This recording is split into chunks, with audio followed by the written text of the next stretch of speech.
up? It's Angela Yee. It's Way Up with Angela Yee. And as you know, this is week 2 of my show, so I'm excited to have Math Hoffa here.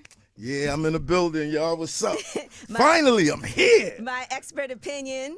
So Yeah. you know what's funny? Because for some of the younger people, I won't name names, but they look at you as a interviewer, podcaster, and they might not even know like the whole history. Yes, some of them. And that's a good thing. You think so? In some cases. I remember you from back because when I was at Sirius, Sirius Jones used to come on my show a lot. Oh. Yeah. Have you spoken to him? Because we did a battle, kind of burying the hatchet, and yeah, that was a good moment.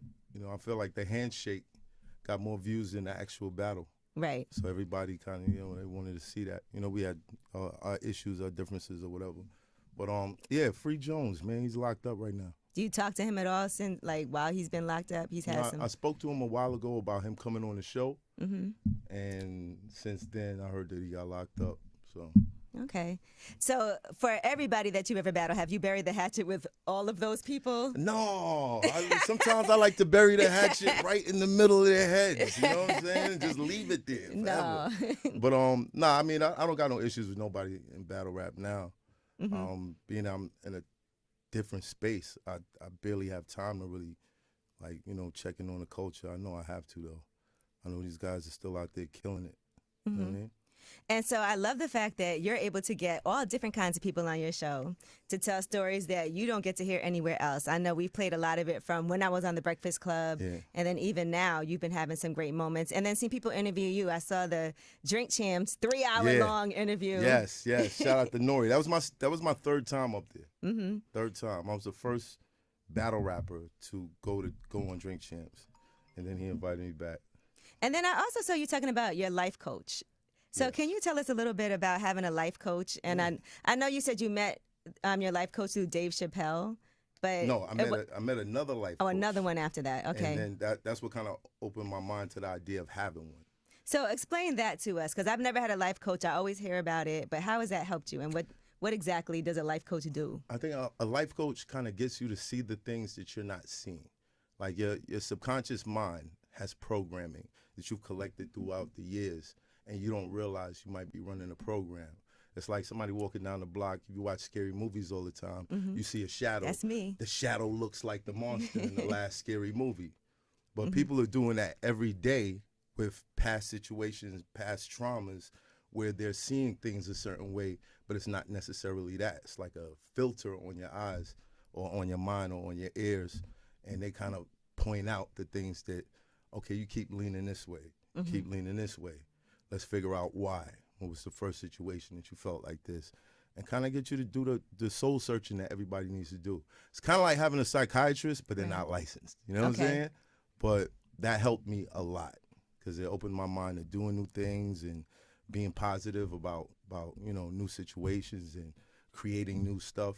Right. And I didn't have that before. I just felt defeated, from, I guess, years of battle rap and, things that went on in my life, my daughter not being in my life, a whole lot of stuff. So. I know that battle rapping at first, it wasn't like it was something that was very lucrative in the beginning. Yeah, not in the beginning. Right. But then the bag got bigger and bigger. Yeah, it got bigger and bigger, but today I still don't feel like it's a career. It's something that you can use as a stepping stone to kind of build to something else. But, it's been around about 15 years and it hasn't produced a millionaire within the culture. Right. Other than, the league owners. So.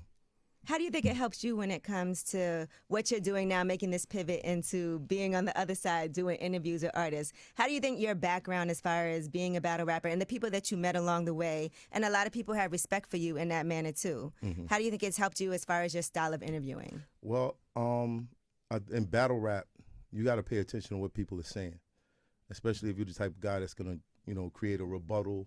You got to think fast. And I feel like while I'm sitting across from the people that I'm interviewing, I pay keen attention. Like there'll be times where somebody will say, one of the guests will say something, and the other guys in the show, shout out to Champ, Mech, and Bigger, and they'll go right past it. And I'll be like, whoa, he just said he was outside since 4 years old. We're not just gonna go past that.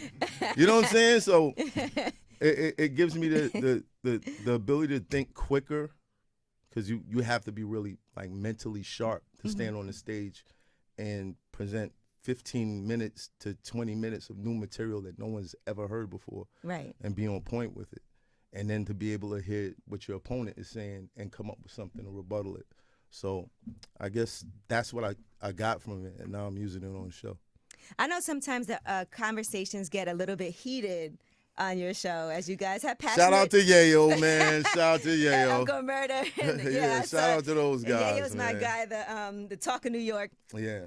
But so how do you like de-escalate situations? I know Yayo did. I think when Tech and Still were on there, that got a little bit heated as well. I'm from Brooklyn. I've seen a lot of things. I've done a lot of things. So until fist is flying or bullets is shoot whizzing around the room, I never feel like it's out of a control situation. You know, barbershop conversations, they get heated. Yeah. You know, like some people are really passionate about the things that they're saying. So I let that passion play out. But I'm not gonna let anybody get hurt on my show. Right. But, yeah, we've definitely had situations where we were like, is something about to happen? Yeah, I know, right? There's a couple times you watch it, you're like, whoa, like nail biting and stuff. But I think sometimes it looks worse to people watching than it feels in the room. Yeah. There's times like people will say it felt like this was going to happen, but while you're there, it don't seem as bad until you look back at it. Right. And you're like, I can see why people watching might feel like this got a little more intense. But I think it's just a raw passion, emotion. I think the difference between my expert opinion and every other show is that my guests feel comfortable. We talk about things like that they would talk about with their homeboy. Mm-hmm. You know what I mean? It's not like, you know, sometimes they get in an interview and the first half an hour, it feels like an interrogation, and they're just sitting there with the one-word answers. But for some reason, people come to my show and they just want to talk. Right. Like Derrick Rose said, a voice told him he needed to come to my show. Yeah, because Derrick Rose, I was like, I don't see him do anything. Exactly. Mm-hmm. And he said, yo, I don't know, a voice told me I needed to come to your show. And I was like, yeah, God is on my side. Yeah. And that feels good. And I like when you do an interview and then afterward people be like, I really enjoy seeing that side of a person's personality. I actually like them now, and I learned a lot. Actually, I started the show so that people could get to know my personality a little bit more, because, you know, the headlines that used to go out on me were terrible. You know what I mean? Bloggers just love to just drag me through the mud. You know what I mean? He's this, he's that, he's that. And I've always been so much more than that. So when I started the show, I wanted people to see more of who I am, because everyone that knows me would see these things and be like, yo, why they saying that? Yo, they don't know about this, they don't know about that. And at the time, you know, you feel like you above stuff. Like, I ain't got to tell them I donate to the kids every year. I ain't got to tell them that I help people with their mental issues. I ain't got to tell them.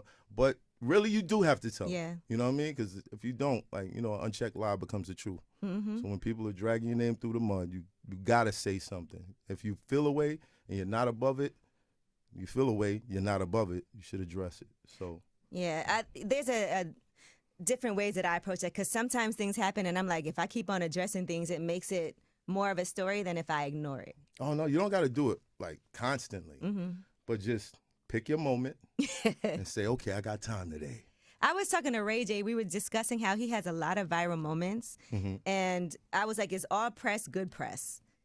And because obviously if people are talking about you, that means that you're worthy to be spoken of. Right. In a way, right? And so I do know you've had a lot of drama, even with the cast on your show, and people saying that you had got this like $2.7 million offer, and I've seen you say that's not true. Yeah. Don't say that, man. I'm still in the hood.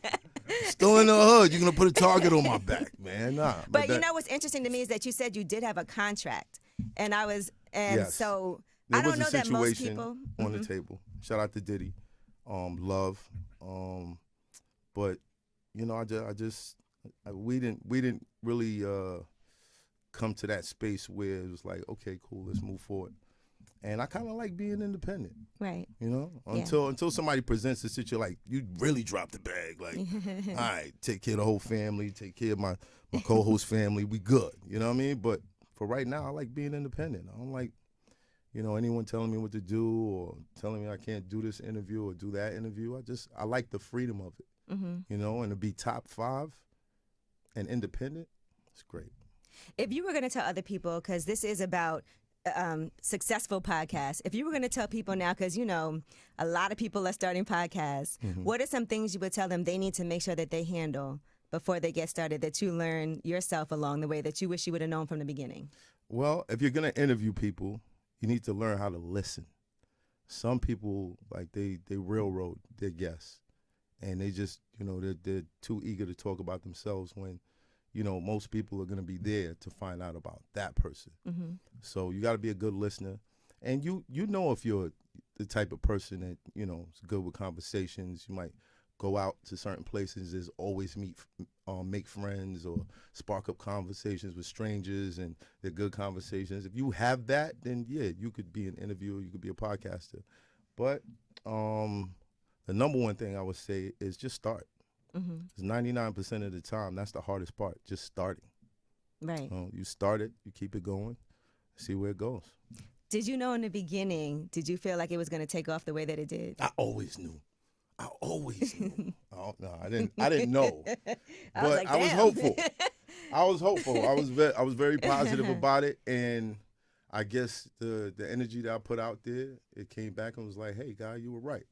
What do you think about Nori and Joe Budden's conversation that they had, where they were talking about, all these former rappers want to be podcasters and then want to be comedians, and then I love when they fail. I know because I watched it, and I have a podcast too, Lip Service. Right. And I was like, well, that's not very nice. What'd you think when you... I mean, I felt like, nah, these niggas foul. But but thinking about it, I get it. I understand why he's saying it. There's certain parts that I feel like was left out of that conversation. It's the guys that feel like it's easy that they're really talking about. The guys that feel like they don't have to do any type of homework. They don't have to read books. Like I read books on being able to hold conversations. Right. To do this thing. You know what I mean? Some people think, oh, they just talking. I could do that. And then they get out there and they don't work out. And, you know, I'm not going to laugh at them. I don't laugh at people's failures. Well, unless it's Joe Budden. But other than that, we good. You know what I mean? Like, yeah. I don't think they meant it like, yo, we just laugh at people's failures. We laugh at the people that think this is easy. Okay, I get what you're saying. I guess the way that I interpreted it, I was like, well, damn. Yeah. And then even looking at the whole Jay Prince conversation on $1 Million Worth of Game, I saw they had gotten some backlash. People felt like that was irresponsible. Why would they put that out? Why would that be the headline? What are your thoughts on that? Because I know you've had to edit some things out of your interviews at times. Yes. I don't know. Gilly and Wallow kind of looked like they was under pressure. I don't know. Did you see that shit? It looked like, yo, if they panned the camera around, it was some, you know what I mean? So, some other things going on in there. But was it irresponsible? Nah, because if Jay Prince felt that strongly about telling that story, and in a way people have kind of looked at them like they were responsible, and that's unfair. They're not responsible for that. So if they needed to get that out there, then that's fine. But I'm not against anybody speaking their truth. Okay. It's the people at Cap that I have a problem. How can you tell the difference, though? You can't until people like call you up later and be like, yo, this is what really happened. So has that happened to you where I've definitely seen people respond to some of the interviews that you've done. Yes. But have there been stories that you later found out were Cap? It's been stories that I felt like someone might have made themselves look like the hero in the story when they weren't. But other than that, nothing too crazy. I mean, it was the Styles J Hood situation. Of course, that's gonna get sticky. You know, these guys were like family, and they split apart. So if they haven't mended what was, you know, whatever caused them to split apart, it's always gonna be issues. So, do you feel like if one person tells their side, then the other person should be able to come on and rebuttal if it was on your show? Like, okay. No, I tell people it doesn't have to be my show. But if you feel a way about it, you're not above it. So go respond to it, whether it be your platform or wherever. But respond to it, because an unchecked lie becomes the truth. If you feel that strongly about it, address it. Now, I did appreciate what you had to say about Meg Thee Stallion when you were like, we should have believed what she had to say, a lot of people didn't believe her. Mm-hmm. I know you had Deb Antony on the show. I'm trying to think, have there been a lot of women on My Expert Opinion? I know, but we're working on it. That We're was a working problem on it. Drink Champs had too. Yeah, Nori because would it's always like talk about that. it's like it's a barber shop. There's not many women hanging out in the barber shop. You know what I mean? But we're definitely gonna get some more female guests on there. MC Light, if you're listening, I would love to get you on the show. Yeah, MC Light is no joke. I was talking about that the other day because she's the voice of the Grammys, but she's the voice of like everything. Yeah. She is about her paper. And I had a crush on her when I was young. She still looks good. I think didn't she get divorced recently or something? She had gotten married and then got divorced, and then she was like, you didn't see that? Yo, let me stop playing. What's up, Jed? How you doing? I love you, baby. But nah, like MC Light, Mary, yep, they still look really, really good. Shout out to Mary. So when it comes to the situation, like you said, you apologized to Megan Thee Stallion. What did that make you think about as far as like the treatment of women in hip hop? Did that make you reflect on different things? And even for yourself, how you present stories, is there any difference for that for you? Definitely, you can't call things until there's an actual verdict.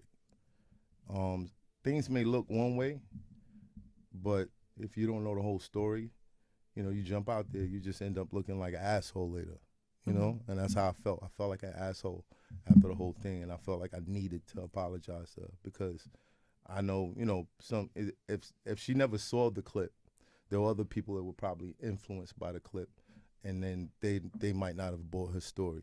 So I had to apologize for that. We need to protect our women, and just be really easy. And that's another thing, like that makes it kind of difficult to have like women on the show because it's a thin line, What do you mean? It's a thin line. Like, we could have like Remy. Like Remy's like, yes, that's my nigga. You know what I mean? Like, but it's just a thin line with certain topics.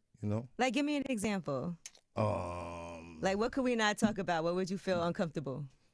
Me and you? Yeah, like as a woman. It's not about me feeling uncomfortable. Would you feel uncomfortable? Okay, what would I be uncomfortable about? I don't know. Sex.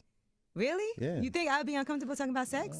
Depends on what we're talking about. Oh, I don't know. That's probably depends on what kind of activity. The most wrongest. Is that a word? Yeah, you know what I'm saying? Like, yeah, you know. I mean, like, I got a whole podcast about sex called Lip Service. Right. And so I think... So if we started talking about leashes and stuff like that, you'd be like... About leashes? Yeah. Like in the bedroom? Yeah. Why would that? I don't find that to be weird at all. Right.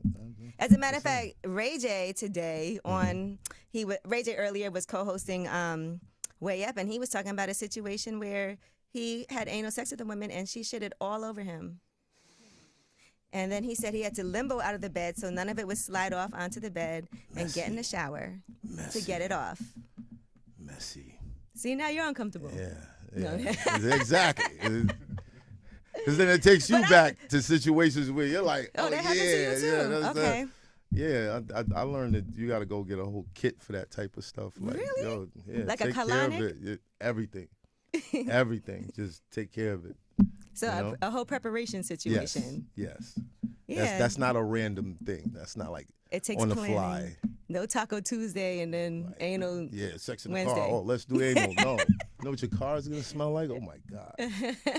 But I guess it's worth it, right? Things that are take a little bit more effort are more worth it. Yeah, that's right. Even anal. I like how she put that together. Now you being from Brooklyn, Brooklyn Nets fan. Yeah, so what are your thoughts right now? I guess, man. I'm still a Nets fan. You are? Okay. I'm a LeBron fan, first and foremost. I need people to know that. Okay, I gave up on teams.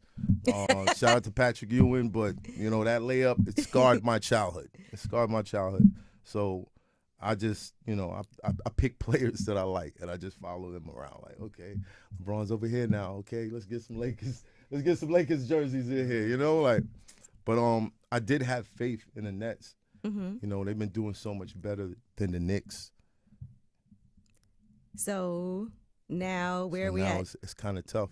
Okay. It's kind of tough because I don't like the way that they did Kyrie. Okay, I was going to Yeah. ask you that. When it comes to the whole Kyrie situation, Yeah, you don't like how they handled him. his memory is sharp. He's like, oh word, oh y'all was gonna trade me. All right, watch this. You know, I'm out of here. Oh y'all wanted me to do this whole list of things to come back and play. All right, watch this. And I'm not mad at him. You know, I'm not mad at him. I think too many minorities are unfairly treated, and people just let it slide because they're like, yo, you know, but you're rich, you're in this position. No. Treat me better. Treat me better. What were your thoughts on the vaccination in the beginning of COVID?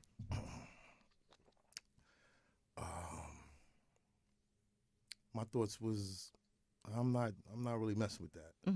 You know, I didn't trust, you know. I have my reservations. As a, you know, one particular situation. My daughter was born with jaundice, and they told me I had to starve her for 6 hours. Whoa. And then sit her under a UV lamp, and inject her with something. And I was like, yeah, I don't know about that. So I did my own research, and you know, I found this site that was like, yo, just hydrate her and give her sunlight. So every day I was outside in the sun, the blanket off her face, rocking her, you know, giving her water and all that stuff. And the next time we went to the doctor, she didn't have it no more. Wow. See, So, that's why you got to do your own research. right. So for me, that kind of put me at a, yeah, I don't know about everything I'm being told from my doctors. So always do your own research. Always do your own research.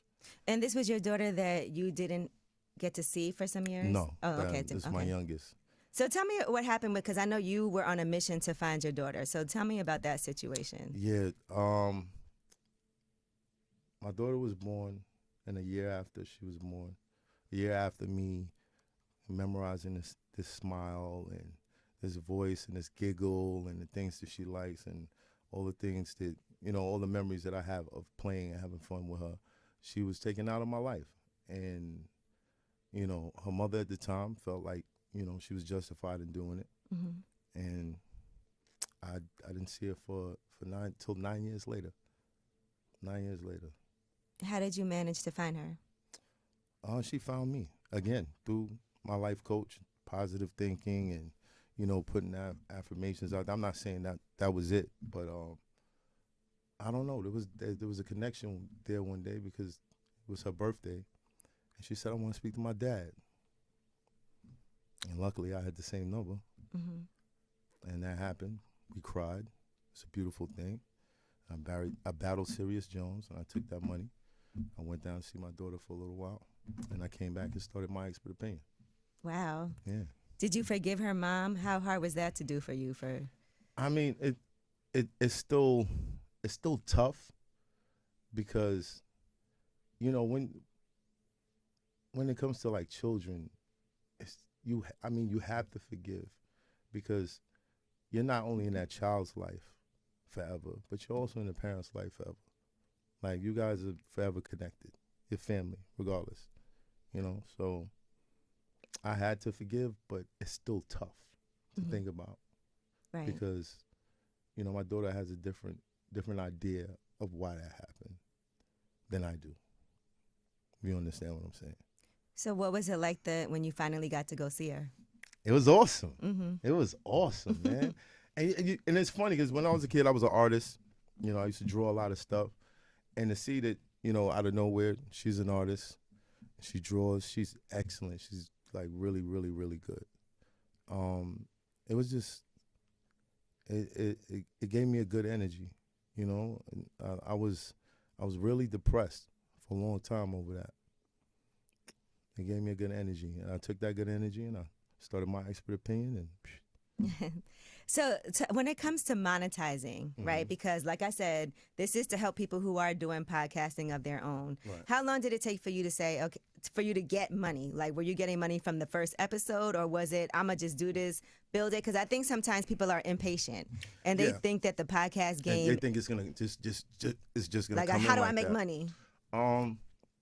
It took me a while. Like, my cameraman was getting paid before I was. Right. Because that's what happens when you have, it's like starting a business. You have to pay everybody around you that's doing work and you get paid last. Right. And you got to figure out, that, okay, do I have the capital to maintain this for the amount of time that's going to take for me to get paid? And you have to give yourself at least 6 months. Mm-hmm. At least 6 months. Of course, along the way, you could pick up sponsors, you know, maybe a local clothing lines or whatever. They'll throw something at you for promotion. But other than that, no, you really got to give yourself like 6 months to see what it's worth. Right. And we've been rocking for 3 years. That's amazing. Yeah. And that was pandemic times too. Pandemic times, yeah. But we couldn't do the show during pandemic. So what I used to do was go live on YouTube every night at 10 o'clock. And, you know, I kept the fan base around. I kind of cultivated my own audience. Mm-hmm. So when we started again, it was like they never left. What has been your biggest episode to date as far as numbers and impact? What's the biggest episode?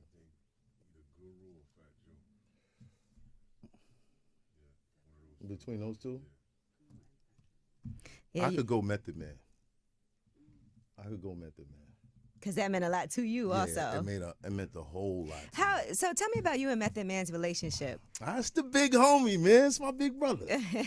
You know we battled, right? Yeah, I know. Yeah. You did the Legends Only. Yeah. And I can't believe Meth did that because for some reason, I used to work for Wu-Tang, so I know how Meth is. Right. And I know he don't like to put himself in positions where, you know, but I guess the way you presented it was to be more something that I think for him I could.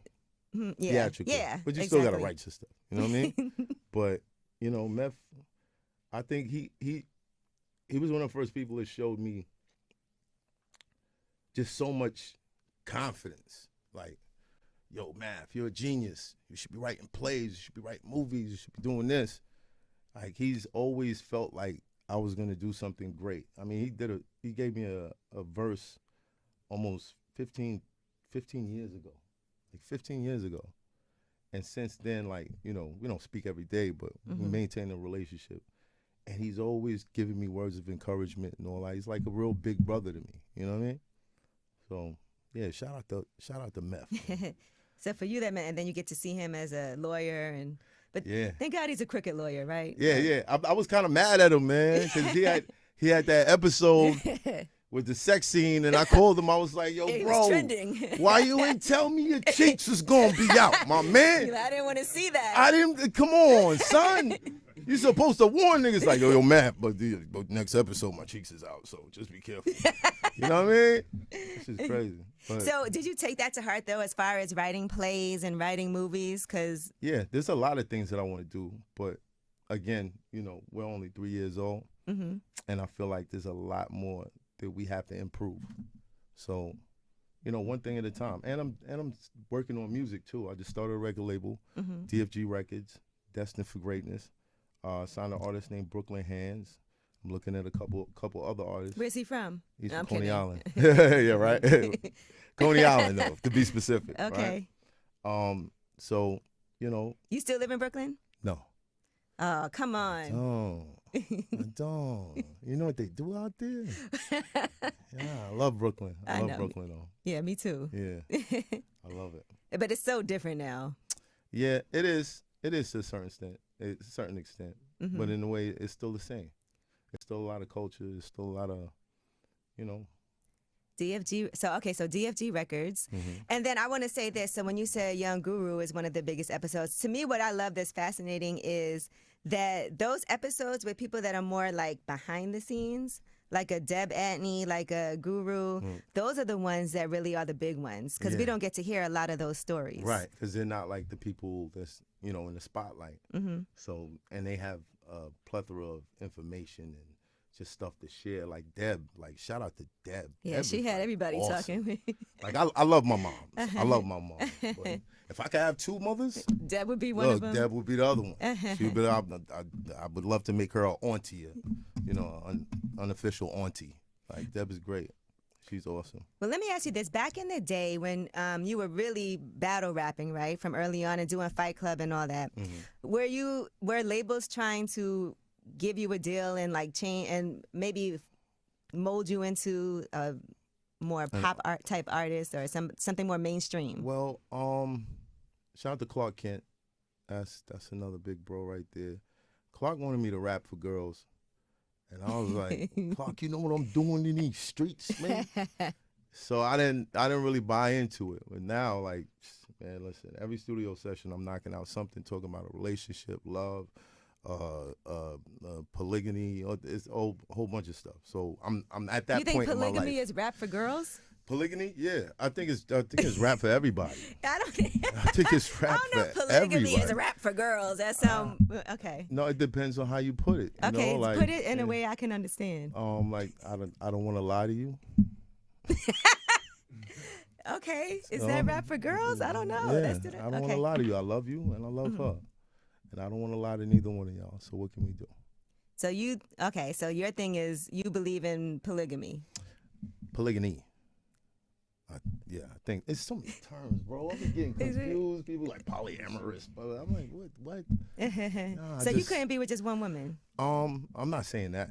I'm definitely not saying that because I'm with one now. But okay. I am open to the thought of more people being into that lifestyle, especially in our culture. I feel like not only will that kind of like restore the confidence in black men, but it'll also help us economy-wise. When you got 3 incomes in the household, that kid's going to college. We're living in a different environment. So what about like a woman having 2 husbands? That's still 3. That's what floats her boat. Okay. And there's 2, right? Ride the boat, baby. Yeah, that's 3 incomes still. No, we can have these debates all day. Yeah. Those guys will probably stay in the house though. They won't come out too much. What is going on with Legends Only? Since you talked about Method Man and the battle, and I know you did Nicky Jams also. Mm-hmm. So is that like what's? I'm sorry. I know. Come on. Man. Who's calling us? That's my nephew. I gotta call him back. I was kidding. You didn't have to tell me. Let's go. Legends Only. Not everybody has the heart to step out there. Shout out to Nikki. Shout out to Meth. Mm-hmm. Wyclef, where you at, man? Where you at? Okay, I can see that. Been supposed to make that happen. What's up? I'm saying it on the radio now. Somebody's gonna call you. Clef, I'm calling you out. What's up? Let's get it done. But yeah, I'd love to do more of those. It's just it depends on the comfort of the artist. Right. Okay. Well, listen. Some of these guys are scared. Who are some more people that we can look forward to seeing? Like, how do you batch your interviews? Do you do them weekly or do you do like more than one at a time? How does that work for you? We do. Sometimes we stack. Sometimes we don't. It depends on, what's going on. Because sometimes when you stack, it gets outdated sometimes. Right, exactly. Yeah, something might happen with that artist and then, oh, damn, now we're going to drop this interview and he's not even talking about the thing that everybody's talking about. Yeah. So, we play it by ear. I got one coming up right now that I think a lot of people are going to be surprised by. Who? Cannabis. Oh, really? Yeah. That'll be interesting. Yeah, he's back outside. It's crazy. Cannabis was, damn. Yeah. What was it? It was him and LL? Him and LL and then him and a whole bunch of people. But, yeah, it's going to be interesting to see how people are going to feel about this one. Oh, shit, I can't wait. It ain't going to be like Keith Murray, right? Okay. What? Keith, what you doing out here, man? You wildin'. Did you believe that or was that cap? Man, it's hard. Listen, I was at Keith Murray versus Fredro. And, it's hard for me to believe anything Keith is saying right now, man. Okay, Yeah, so cap, you're saying. But it might, I don't know. Shout out to Foxy. I'm not co-signing none of this. You trying to get me in trouble, Angela. What you doing, man? I'm not. Math Hoffa co-signs Keith Murray. Nah, that's not happening. But are they still doing verses anymore? Or is that kind of a... I wish they would. I wish they would keep that going. Yeah. I was one of the guys that predicted that after the pandemic was over, it was going to hit Madison Square Garden, and it did. Right. What was your favorite verses? Oh, come on. Everybody's favorite verses. Everybody's favorite verses. Locks and Dipset. All right, man. just had to double check. I was there for that one. It was great. Shout out to Dipset. Shout out to the Locks. All right. Well, again, thank you so much for coming through. I do really appreciate it. This is my first time doing Potty Time, but I do want to make sure I highlight some of the most amazing podcasts that I feel like are really impactful in our community. So Thank you. Congratulations Thank you to you and everything, and I appreciate you. Did you call it Potty Time? Yeah, it's called Potty Time. Why is it called Potty Time? Podcast time. That's kind of, what you think we potty? You a parent? You got kids? You don't? Okay. For all the parents, they're going to be like, Potty Time. Yeah, it's right? Potty Time, podcast they time. talking, that's what they doing. We did talk about that a little bit. Yeah, we did. Yeah, it you is have Potty a kid, Time. You said. There it is. Potty All right. Time. Well, Math Hoffa, thank you so much. Thank I you. do appreciate you. My Expert Opinion. Make sure y'all continue to check that out because those numbers are in the millions. So keep running it up. Subscribe, baby.